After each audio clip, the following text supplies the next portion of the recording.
Hello, my name's Bond, Richard Bond, and this is Curmudgeonly Yours, a show on Society Bites Radio, part of the Radio Ear Network family, supplying social interaction for the mind and soul. The introductory and concluding music to this show is La Polonaise by Wieniawski, played by Max Bond. I am your host and curmudgeon, where everything is what it seems. Nothing is what it seems. And what is not said is often of most interest. Today, my guest is Dr. Robert Vodnoy, who is the music director of the Chamber Orchestra of Sarasota, which he founded in 2017. We will also be talking to American pianist Joseph Kingma. Hello, Robert. Hello, Joseph. Welcome back to Curmudgeonly Yours on Society Bites Radio.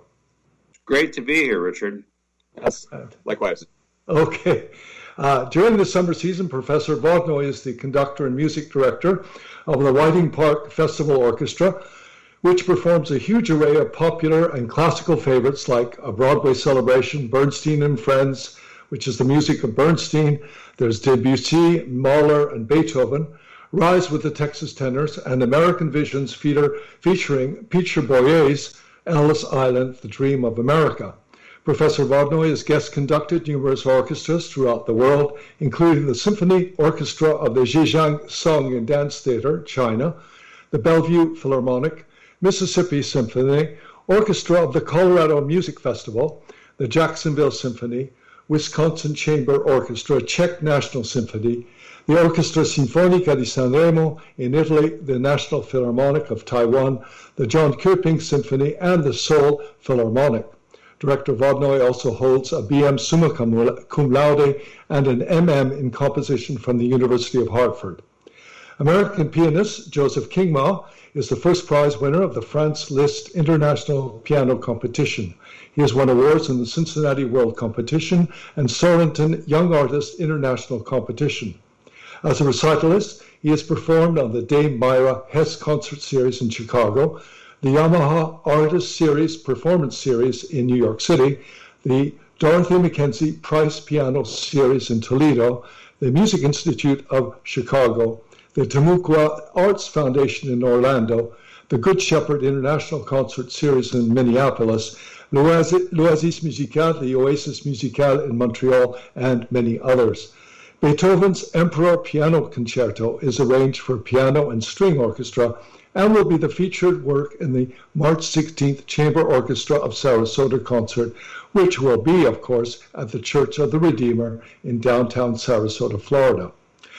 Robert Vodnoy, last night I attended the 5:30 p.m. concert celebrating Americans' music for strings by 5 American musical geniuses. There was George Gershwin featured, Arthur Foote, Scott Joplin, William Grant Still, and Jesse Montgomery.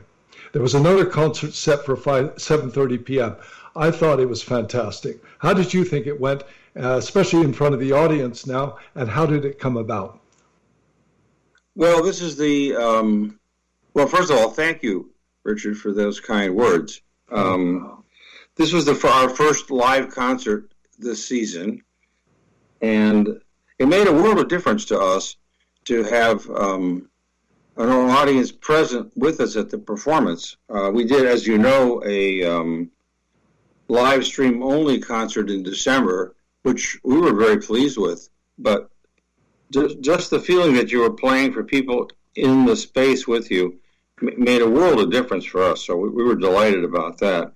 The concert was sponsored by, we had a grant for it from the Arts and Cultural Alliance of Sarasota County. We're very pleased about that. We also had a mini grant from the Montreux School and Music Festival in Maine, which they provided to about 5 recipients for ensembles that had at least 2 members of the ensemble that went to the Montreux School. Both my sister and I, Lori, who is the co-founder of the orchestra, we went there as students back in the late 60s and early 70s. So we were eligible and delighted and honored that we got that grant as well. So that helped a lot. Oh, okay. And I guess Robert Kingma, you weren't there. You'll be at the next concert in March, right? That's correct. Okay. I noticed, Robert, that in the William Grant Still piece, there were a few melodies that I'd heard in the past and I couldn't seem to place, And of course, I'm much more familiar with Scott Joplin's ragtime played on the piano rather than just with string instruments. I'm sure you've heard the same remark from other people. Yeah, there are tunes in the William Grant Still that resemble Spanish tunes. One of them seems like it's like just one step from the opera Carmen. But they're all original tunes. I mean, original with Panamanian people.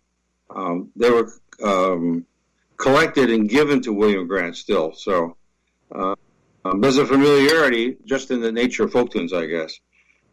As far as Scott Joplin arranged for string instruments, of course, there have been a lot of arrangements of Joplin rags and waltzes.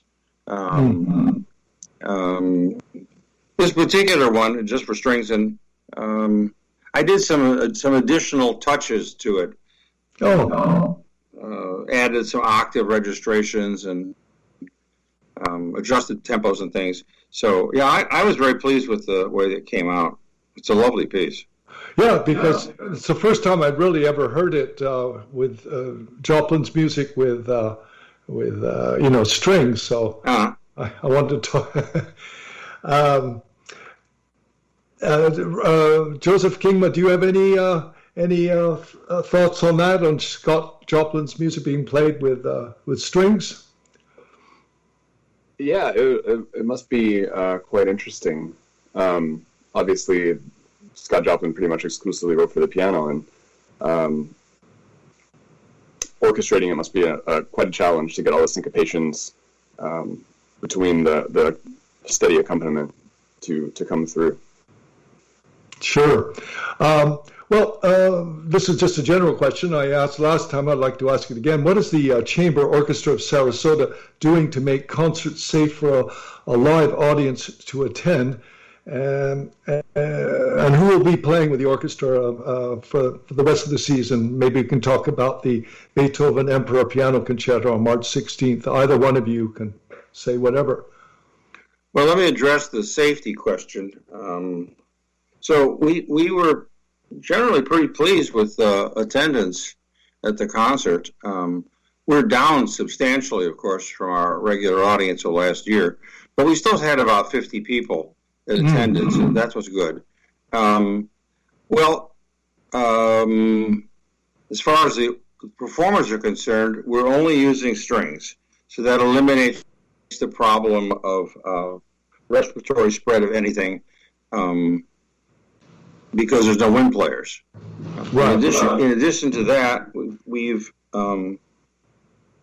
adjusted the setup of the orchestra so that we have social distance amongst the players. Right. As far as the audience is concerned, well, the church has roped off every other row, and we're only seating 2 to 4 people in each pew. Sure. So actually, at that rate, you could have even a lot more people than we're seating in there. Under guidelines, you could have 200. We're limiting it to 75 people. So, and that's why you did the 2 concerts, right? 5 staggered concerts at 5:30 and 7:30, instead of just one concert. Right. Correct. And of course, tickets are available to purchase online. The vast majority of people that came already had their tickets, so that cuts down any standing around in ticket lines to pick your tickets up. As far as programs are concerned, we have single-use programs, so you don't have to worry about that. We wipe the pews down between concerts. So, and the church installed a quite elaborate ventilation system, improved one. It's called a halo system, to make sure that the air is being turned over rapidly and is clean. So, yeah, I think we've gone a long way to making it a very safe experience. Would you mind just telling people where they could purchase tickets for the next concert on March 16th? I'll repeat this at the end, but just tell us now as well. Sure. Well, the easiest thing to do is to go to the orchestra's webpage, and that's chamberorchestrasarasota.org. And then in the upper right corner of the bar at the top of the page is a little drop-down menu that says Buy Tickets. Just click on that and click on March 16th and choose your time and order your tickets. They're brown paper tickets, so it's easy to do. Okay. Let's see, who is sponsoring the Beethoven Emperor Piano Concerto on March 16th? And where is it going to be again? Right. So this performance will be at the Church of the Redeemer, which is at 222 South Palm. And our sponsor for this concert is the Church of the Redeemer itself, which is terrific. And we had very good response from our advertisers, most of whom stayed with us this year. So the program advertising helps a lot. And we've been getting online donations for people who've been watching our live streams, which are free, and then donating to the orchestra, too.